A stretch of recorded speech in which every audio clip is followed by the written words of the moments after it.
dipersembahkan oleh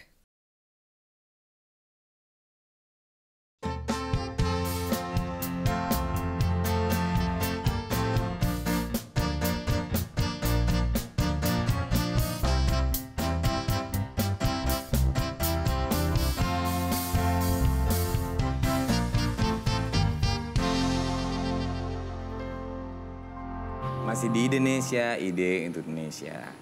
Nah, kembali ke Mila. Mungkin Mila tadi cerita yang begitu sangat menyentuh dari Airly bahwa ada perjuangan, ada kakeknya juga berjuang. Lalu kamu kan begitu masuk ke dalam dunia tari ini, lalu dengan berbagai macam kecintaan itu membuat, saya dengar buat sekolah, selain festival-festival itu sendiri, mungkin bisa di share ke kita. Jadi sebenarnya selain passion saya membuat karya, kemudian menari juga, dan selalu tiap karya-karya saya selalu berbasic dari tradisi. Jadi memang saat ini saya harus punya metode bagaimana agar anak-anak muda juga bisa mencintai tradisinya, yaitu dengan salah satunya membuat sekolah. Nah, di sekolah ini memang saya membuat semua jenis tarian ada, dari balet, tradisi, kreasi, kontemporer, hingga yoga pun juga ada. Jadi memang saya ingin menarik masyarakat untuk dapat lebih dekat dengan tari, mencintai tari dari apa yang mereka suka dulu. Kemudian baru kami edukasi bahwa kita punya tradisi ini loh, ini ada Sumatera, Jawa, Bali, Kalimantan, di mana tiap tariannya penuh dengan maknawi, dan itu tidak berdampak hanya saat ini saja, tapi bagaimana melihat kehidupan itu sendiri, bahwa setiap kehidupan melalui proses, kemudian ada puasa, kemudian bagaimana cara persiapan untuk mencapai hasil gitu. Jadi selain membuat sekolah tersebut untuk bisa mendekatkan tari kepada masyarakat khususnya, juga membuat sebuah wadah festival bahwa seniman-seniman ini butuh wadah loh. Kita punya karya, kita sudah berjuang melewati proses untuk terus bisa menari hingga kapanpun. Jadi biasanya kita tidak menunggu, tapi kita yang membuat.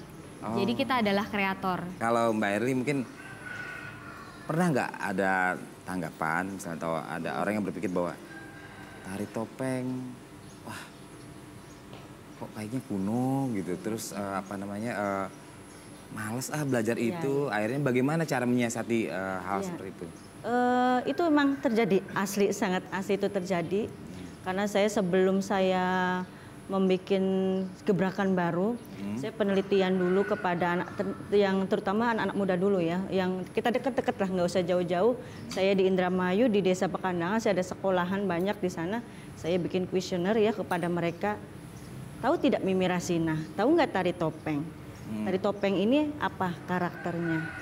Mereka waktu tahun 2005 itu rata-rata ya cuma berapa persen yang bisa jawab. Saya sangat miris sekali di situ kan. Dan tari topeng itu katanya jenuh, katanya membosankan.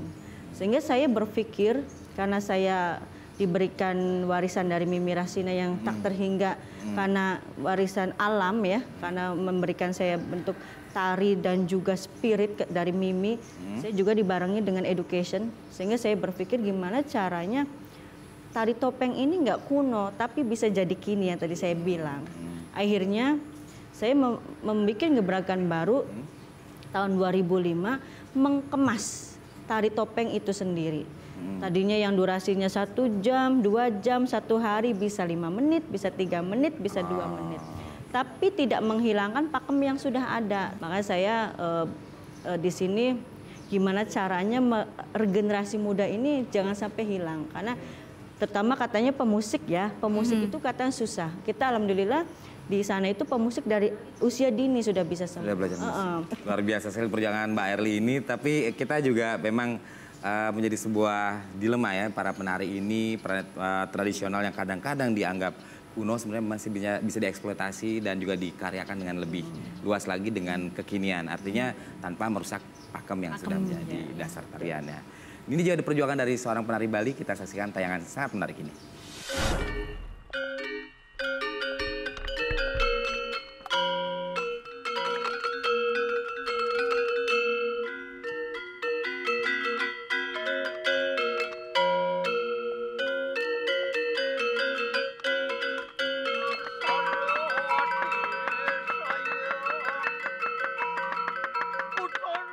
penarian itu jiwa yang bebas. Mengapa jiwa yang bebas? Karena menjadi penari itu kita harus jujur, kita harus murni. Apa sih itu menari? Pertama, dasar yang kuat. Pendidikan cukup baik. Dasar yang kuat adalah pendidikan yang baik. Juga bagaimana kita mencari ilmu itu sejauh mungkin dan sedalam mungkin. Jauh kita melanglang, jauh kita mendapatkan dari berbagai macam guru tari. Sedalam mungkin bagaimana ketekunan kita. Gak ada jadi penari itu dalam waktu 1 hari, 1 bulan, atau 1 tahun. Itu gak ada. Jadi penari itu adalah proses yang panjang. Jadi buat saya, penghayatan kepenarian itu didapat dari pendidikan, panjangnya lama berjalan, bagaimana pendidikan itu bisa membuat kita paham.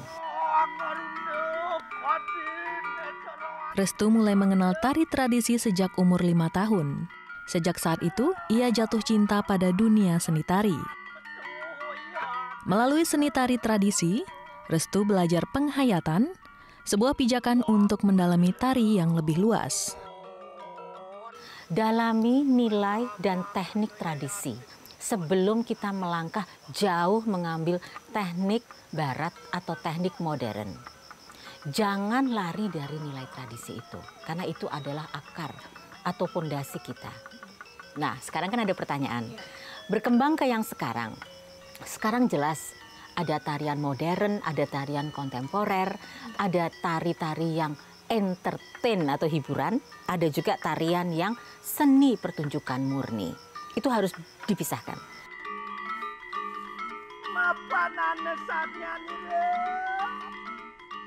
Nah, sekarang dari penari, baru jadi produser, baru jadi independent producer. Itu perjalanan saya. Nah, waktu saya menjadi penari, nilai tradisi saya bawa. Saya harus melangkah sejauh mungkin, tapi saya sadar saya harus mendalami sedalam mungkin dari guru-guru yang tadi saya sebutkan. Nah, nilai tradisi itu bisa jembar, bisa diangkat, juga bisa dikembangkan, tapi tidak bisa dihancurkan. Itu tabu, itu nggak boleh. Tapi dilestarikan, dijaga, itu wajib, itu harus. Tidak berhenti pada tradisi, Restu mengepakkan sayapnya dalam dunia tari kontemporer. Bukan lagi sebagai penari, Restu menjadi seorang produser seni pertunjukan. Dionysus itu pekerjaan kami dari tahun 2016 sampai tahun 2019.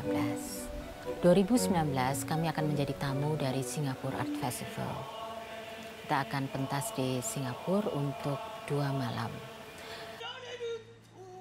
Membuat pertunjukan besar bukan perkara mudah.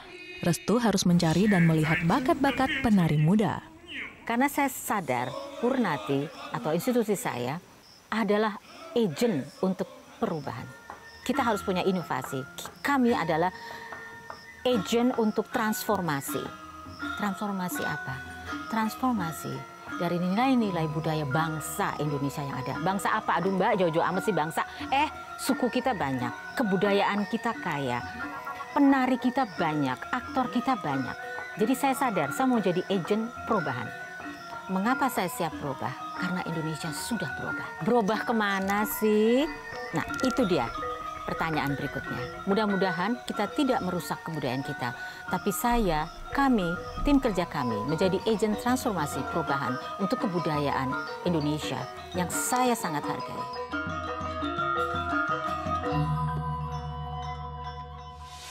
Saya membuat sebuah karya dengan basic atau nilai-nilai filsafat tradisi, filsafat Jawa yang diterapkan ke dalam sebuah pertunjukan baru, yaitu tradisi kontemporer.